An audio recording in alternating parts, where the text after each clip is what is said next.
Miss Hilgers is not rumoured to play for a Timnas. They are already accepted. Sorry, girl, I gotta go. Yeah, you know this ain't the old me. Try to keep it on the low. Assalamualaikum warahmatullahi wabarakatuh. Halo teman-teman, jumpa lagi di channel ini. Oke, buat teman-teman yang klik video ini, seperti biasanya saya harapkan mudah-mudahan teman-teman masih dalam kondisi sehat walafiat, dan jangan lupa dukung dengan cara like juga subscribe. Oke, di kesempatan kali ini saya mereaksi sebuah video dengan judul Malaysia seakan tak percaya Indonesia punya Max Hilgers monster kelas dunia. Oke, seperti apa videonya? Sebelum kita berkomentar, kita akan lihat dulu.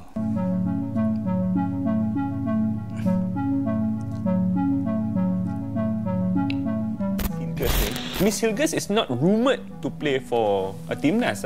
They are already accepted. Timnas Indonesia berkembang sangat pesat tahun ini.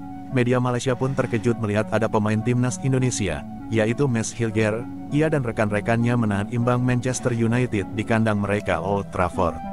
Penampilan Max Hilgers pun tuai pujian, bikin negara-negara kawasan ketar-ketir kalau pemain termahal ASEAN itu perkuat Timnas Indonesia.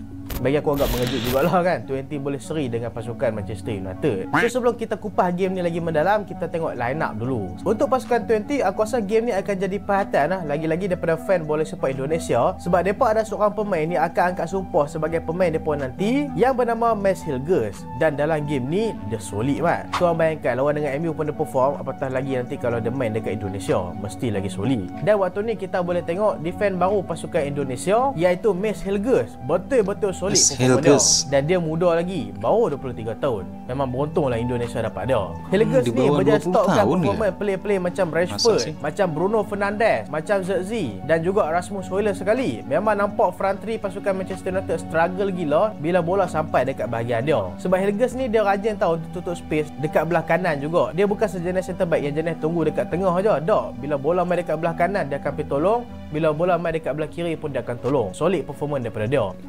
Aku cuba perhatikan line up kedua-dua pasukan.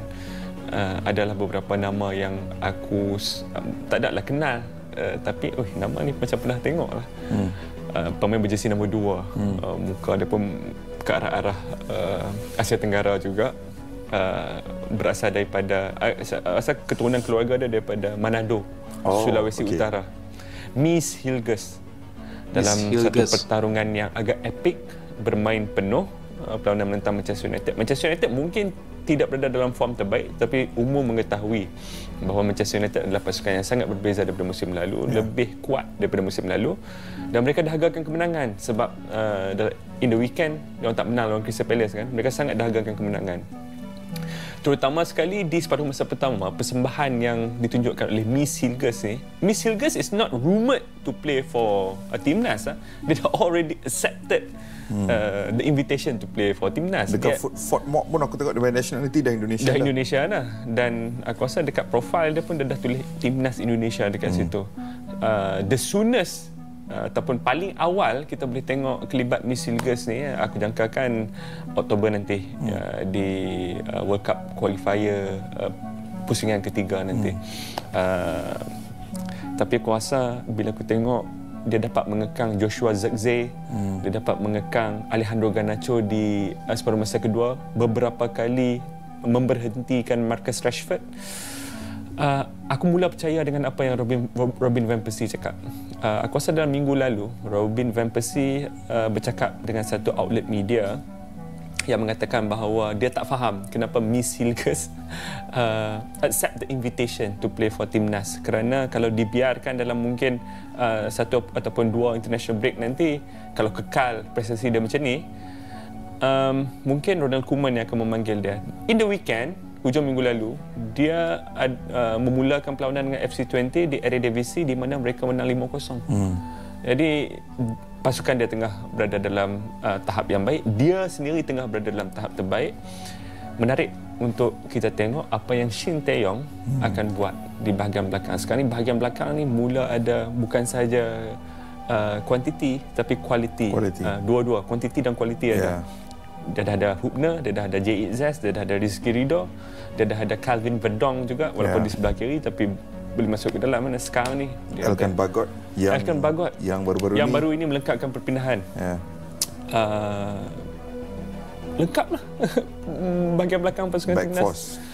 Aku rasa dia akan slot right in dalam pasukan seperti mana JIZ, integrasi dia ke dalam pasukan timnas akan terjadi sangat cepat kerana dia bukannya pemain berusia 17-18 tahun. Betul. Dia dah 23 tahun dan dia mempunyai pengalaman yang cukup di peringkat profesional.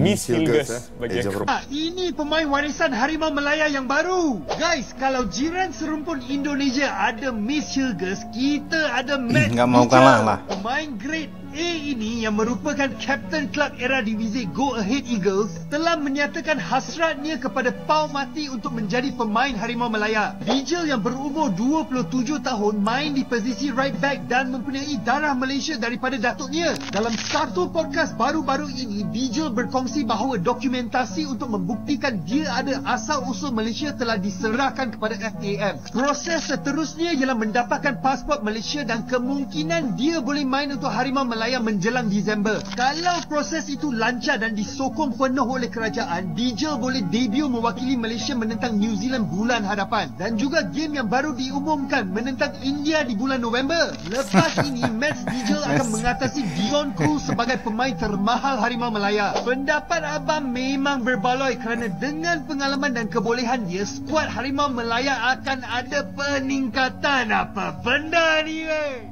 Pemain market termahal yang dimiliki timnas Indonesia itu bikin negara tetangga ketar-ketir. Bukan hanya Malaysia yang bakal dapatkan pemain Belanda ini, tapi juga Vietnam dan Thailand pun bakal kedatangan pemain baru untuk timnas mereka.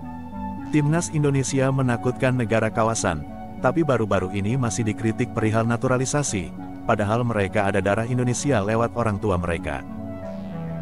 Baru-baru ini di acara salah satu penghargaan media di Indonesia, aku nggak bisa sebutkan ya media mana teman-teman. Kalian tinggal cari sendiri ya teman-teman. Di mana ada Pak Ifni Hasan teman-teman memberikan sambutan dan pendapatnya di acara penghargaan tersebut. Yang di mana itu ada Coach Sinteyong teman-teman. Jadi Pak Ifni Hasan ini memberikan pendapatnya langsung di depan Coach Sinteyong teman-teman. Kurang lebih pendapatnya Pak Ifni Hasan seperti ini teman-teman. Coach Sinteyong ini masih belum bisa berbahasa Indonesia. Selain itu, beliau adalah orang yang paling keras tentang program naturalisasi. Maka saya juga orang yang paling keras untuk bilang tolong kurangi program naturalisasi. Kurang lebih seperti itu ya pendapat pertamanya Pak Ifni Hasan teman-teman. Jadi kalau ini aku masih maklumi ya, mungkin Pak Ifni Hasan baru tahu program naturalisasi ya teman-teman. Mungkin beliau nggak tahu programnya Maroko, Prancis, Jerman, dan negara-negara yang udah melakukan naturalisasi terlebih dahulu teman-teman. Nah, yang kedua pendapatnya beliau ini yang aku kurang setuju ya, sangat kurang setuju teman-teman. Di situ pendapat keduanya Pak Ifni Hasan bilang ratusan buzzer Coach Sinteyong itu menyerang saya, katanya kayak gitu teman-teman. Nah, ini kalau kata aku, kata buzzernya ini yang salah. Kalau kata aku ya, kata buzzernya ini salah. Kan buzzer itu kalau diartikan kan sebuah orang yang dibayar ya teman-teman. Kalau kata aku nggak ada buzzer-buzzernya Coach Sinteyong teman-teman. Kalau menurut kalian gimana teman-teman? Tulis di kolom komen ya teman-teman tentang pendapat Pak Ifni Hasan di acara penghargaan media tersebut teman-teman. Pak, heboh lagi nih Pak, naturalisasi nih Pak. Iya nih, memang harus sabar soal literasi. Karena sekarang banyak tiba-tiba orang yang nggak paham bola mulai komentar. Kenapa? Karena dia nggak tahu kita itu butuh 140 orang pemain timnas dari U15 sampai ke senior. Kita udah cari nih, pemain lokal kita nggak bisa memenuhi 150 ini.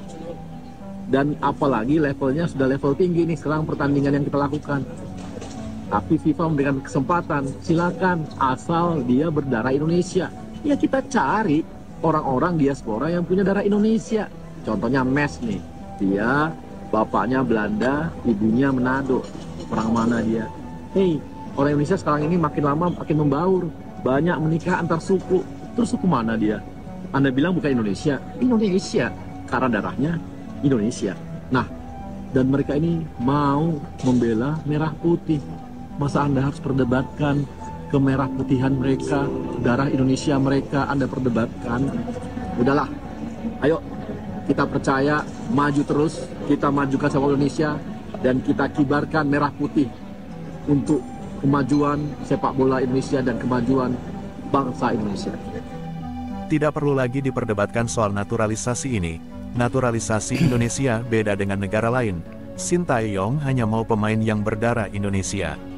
Mereka rela lepas paspor dan mengganti paspor Indonesia dan potong pajak non-EU saat bermain di Liga Top Eropa. Oke teman-teman, ya demikian satu buah video yang mengulas satu lagi pemain naturalisasi Indonesia, yaitu Mads Hilgers. Bagaimana nih menurut teman-teman? Silahkan teman-teman bisa berkomentar dan jangan lupa like, subscribe channel ini. Terima kasih dan wassalamualaikum warahmatullahi wabarakatuh.